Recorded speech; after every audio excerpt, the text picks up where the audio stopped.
Planejamentos tributários envolvendo holding, gente, tem aí. O primeiro planejamento mais importante que eu posso dizer para vocês é o JCP, Juros sobre Capital Próprio. Isso daqui você tem que ter como carta na manga para oferecer para o seu cliente. Ou além dos benefícios que você vai ter na holding, você vai ter mais isso, o JCP.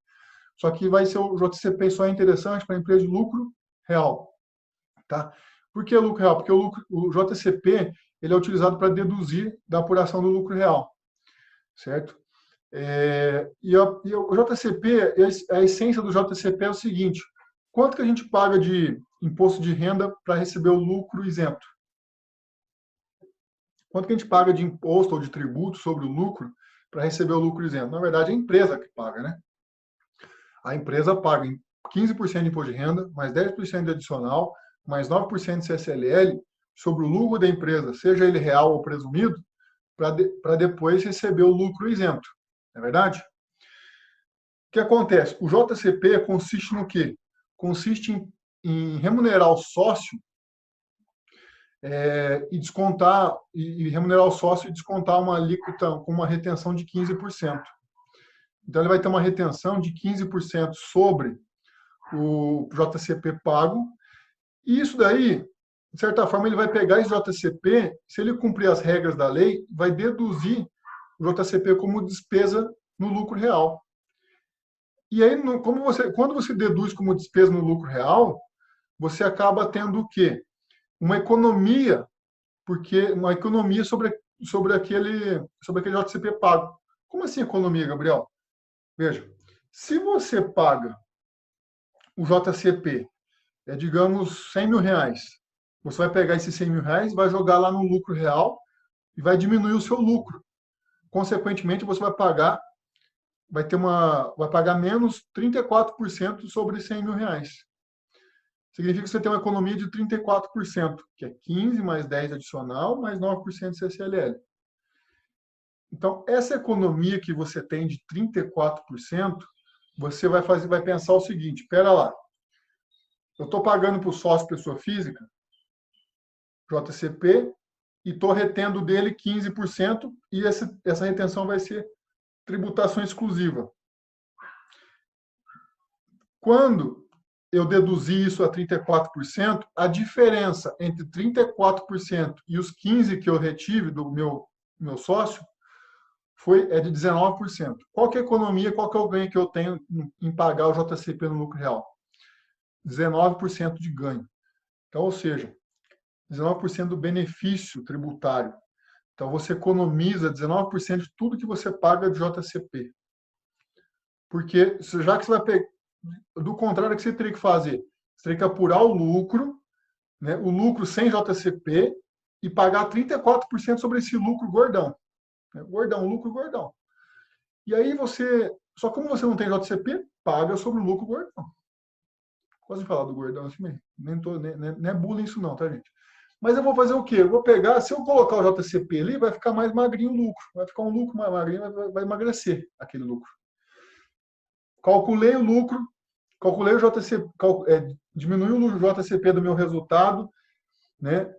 Consequentemente, diminuiu do meu lucro contado, que depois lá no meu LALUR vai afetar a base de cálculo do LALUR, e vou pagar menos imposto, contudo, tiro os 15% retido. A essência do JCP é essa: é pagar com benefício, regra geral de 19%. Tá? Isso quando eu falar de beneficiário direto, pessoa física. Tá? Gabriel, e se o beneficiário for pessoa jurídica? Eu posso pagar JCP? Posso. Mas vai ter a incidência do PIS e COFINS, que é de 9,25%. Que a empresa que recebe utiliza como receita da atividade, e a empresa que paga deduz, porém a empresa que recebe tem que fazer o reconhecimento de uma receita financeira de JCP. E aí tem que pagar o PIS e COFINS sobre essa receita financeira. E eu vou falar aqui como é que funciona isso.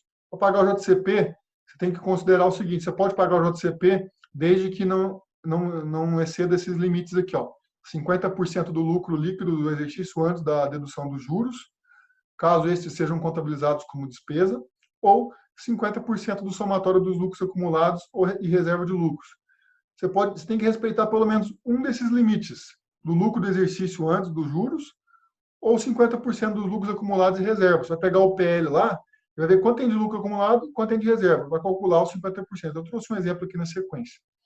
O imposto retido aqui, ó, ele vai ficar retido a 15%, segundo a lei. E o imposto retido pelo beneficiário pessoa jurídica, do lucro real, será considerado uma antecipação. O do lucro presumido também uma antecipação. E pessoa física será definitivo. Ou não tributado lucro real presumido ou arbitrado seria definitivo, certo? Então, é definitivo exclusivo. Lá na ficha da declaração de ajuste anual da pessoa física vai como rendimento sujeito a tributação exclusivo. Ok, exemplo. Eu tenho um capital social de 35 milhões, reserva de capital 0, reserva de lucros 1.850.000, lucro do período, lucro do trimestre, R$350.000, ajuste de avaliação patrimonial, R$31.000. Esse ajuste de avaliação patrimonial não deve ser considerado segundo a lei. Então, eu vou fazer o quê? O total do meu PL está dando 68.200. O JCP é calculado sobre o PL. Por que o JCP é calculado sobre o PL? Porque é a remuneração do capital que o sócio mantém dentro da empresa. E aí, eu vou calcular o JCP do período do segundo trimestre. Aqui eu estou fazendo um cálculo trimestral, mas eu poderia fazer o cálculo mensal do pagamento de JCP aqui. Tá? O lucro do segundo trimestre foi de 300. A distribuição dos dividendos foi de 200. E o PL ao final do segundo trimestre, 68.300. Total do PL em 30 de 6 de 2017, 68.300. O que acontece? Eu quero calcular o JCP desse período aqui, ó, desse período do segundo trimestre. Contudo, a lei das SAs, a lei diz que eu não posso incluir na base de cálculo do JCP as contas de ajuste de avaliação patrimonial. Essa conta aqui, ó, ela não pode ser incluída no cálculo. Por isso, eu vou ter que tirar ela. Quando eu tiro ela, né, a minha base de cálculo vai ser reduzida. A base de cálculo do JCP passa a ser de 37 milhões. Né? Calculando o JCP, que é a TJLP do período, digamos que a TJLP deu 1,75 do trimestre. 1,75 de 37 milhões dá 647.500. O limite do lucro, eu tenho que respeitar um dos limites, pelo menos um. 50% do lucro do período, qual que é o lucro do período? 300. Então, 50% de 300, R$150.000. Então, esse é um dos limites. Vamos ver se o outro limite é melhor do que esse. O outro limite é o limite do lucro acumulado mais reservas. O limite do lucro acumulado mais reservas é 50% da soma desse lucro aqui, ó. Aliás, da reserva de lucros, 1.850.000, do 1.850.000, mais o lucro acumulado. Total de quanto? 50% disso vai dar 925.000. Bom, obviamente, o que é maior aqui? O maior limite é o de 925.000. Show.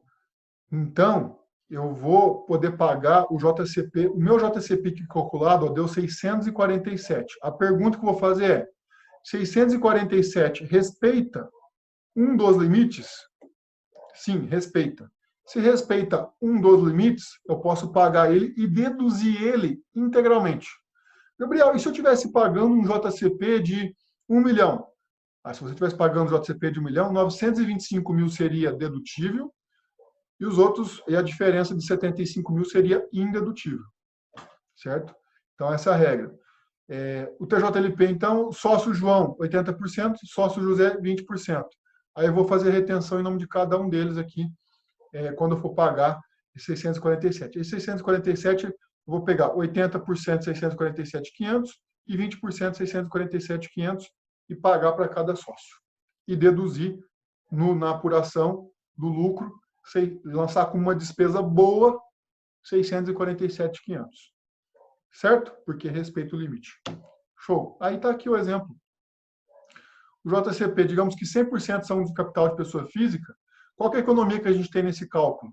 A economia é a seguinte: o total da carga tributária aqui, ó, o IRPJ, o IRRF de 15% sobre os 647 deu 97.125. Diminuído o imposto de renda aqui deu 550.375. O líquido dos efeitos tributários fica líquido para os sócios 550.375. Bom, se esse é o custo para poder pagar para o sócio, a dedutibilidade me rendeu uma economia de 34% de 647.500. 647.500 vezes 34%, aqui resumindo, né, deu 220.150. É o que eu economizei. Só que eu gastei 97 mil. Então, eu tive uma economia tributária líquida de 123.025. Essa é a economia que eu tive na pessoa física. Se for sócio pessoa jurídica, eu coloquei uma nota aqui embaixo, que aí eu vou ter que pagar 1,65, 7,6. E aí vai diminuindo os benefícios da PJ na holding, até chegar na holding mãe principal, mas ainda assim vale a pena, tá? Porque você deduz o PIS e COFINS como despesa boa também. Você deduz o PIS e COFINS como despesa tributária boa na empresa mãe, que é detentora dessas, que tem direito de receber o JCP. Beleza?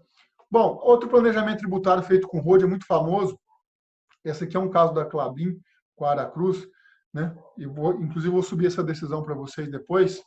É uma situação, uma jurisprudência, uma decisão do CARF que diz o seguinte: aqui é um planejamento que é muito famoso, que é o planejamento conhecido como Casa e Separa.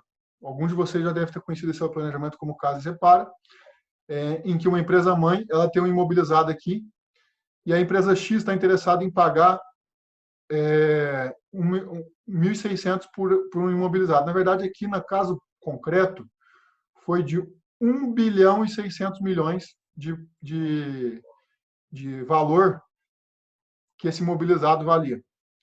E aí, a empresa mãe queria vender esse imobilizado. O que ela fez?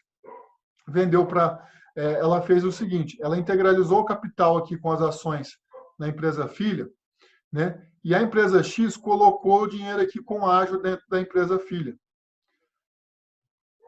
Ou seja, a empresa X casou com essa empresa mãe aqui, ó.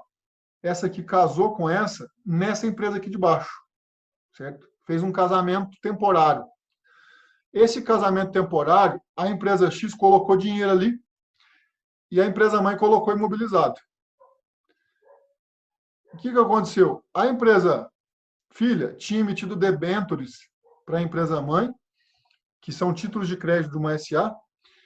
E aí, a empresa mãe aqui, que no caso concreto é a Klabin, ela pegou o dinheiro, foi embora com o dinheiro, e essa aqui saiu da sociedade dessa empresa filha, e quem ficou como sócia aqui? A empresa X, que é a Aracruz, aqui no caso concreto. A Aracruz ficou aqui na empresa filha. Então, essa é uma operação que ficou muito conhecida. Tem uma decisão do CARF que julgou isso daqui, que é uma operação de simulação, porque fizeram isso, podiam ter feito a operação simplesmente vendendo o imóvel. E qual foi a economia que teve aqui, que eles tiveram, que eles lesaram o fisco aqui, segundo a própria decisão? O ganho era para ter sido um ganho do quê? 1 bilhão e 600 milhões menos 629 milhões, era para ter um ganho de 971 milhões. Eles economizaram sobre 771 milhões, 34% de imposto de renda CSLL, que dava 330 milhões, só pelo fato de ter feito o casamento na empresa filha e a separação. Por isso que chama casa e separa. Casa e separa. Eles não pagaram esse imposto, o fisco identificou que eles tinham feito essa operação. Como é que o fisco identificou isso? Porque esse casamento aqui na empresa filha durou, sabe quantos dias? 2 dias. Duraram apenas 2 dias esse casamento. Eles casaram no dia 10, no dia 12, a empresa mãe lá, ela pegou e fez alteração contratual e retirou os debêntures e, vai por fora. E aí ficou todo o ganho sem tributar. E a empresa X ficou com o imobilizado que ela tanto queria. Certo? Essa é uma operação envolvendo o holding. porque aqui é uma empresa através de uma empresa filha, né? Que é uma empresa filha, falando de holding. Beleza?